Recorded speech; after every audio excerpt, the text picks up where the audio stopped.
একটা শাড়ি কিনতে গেলে 1000 টাকা লাগতো। আমার একজন ভাই সন্তান কোলে করে এনে, ভাইয়ের নাম কি? মাহবুব ভাই সন্তানকে কোলে করে এনে 200 টাকা দিলেন, আল্লাহ দানকে কবুল করে নেন।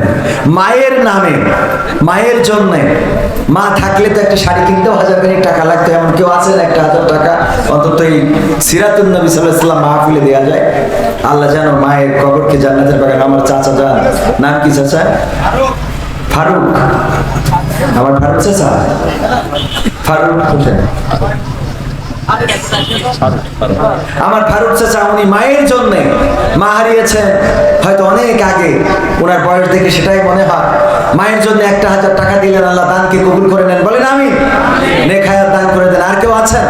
এই মাহফিলের খরচ, এই স্টেজ প্যান্ডেল, মাইক, আবার হুজুরা এসেছে, কিছু তেল খরচ তো দিতে হবে।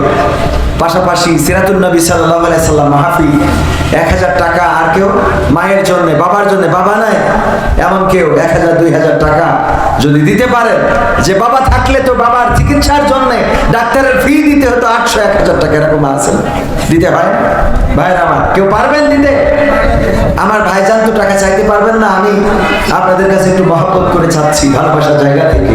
আমার ফারুক চাচা বলে সম্বোধন করেছি, উনি নগদ পরিশোধ করলেন, আল্লাহ কবুল করে নেন।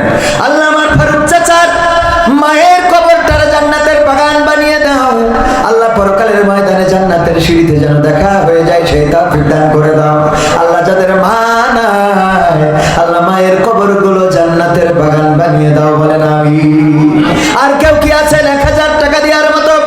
নগদ না পারেন বাকিতে দিবেন, আমার ভাইয়ের মতো কালকে দিবেন। যদি কেউ পারেন 1000 টাকা মায়ের নামে, বাবার নামে, 1000 টাকা দেওয়ার মতো কোন আল্লাহর বান্দা, 500 টাকা দেওয়ার মতো কোন আল্লাহর বান্দা, মা বোনদের মধ্যে কি আমার ভাইয়েরা গিয়েছিলেন? মা বোনেরা কেউ কি দিয়েছেন? আর কেউ কি আছেন? আমার দোকানদার ভাইয়েরা, এখানে যত ব্যবসা প্রতিষ্ঠান আছে, কোন প্রতিষ্ঠান থেকে 500 1000 টাকা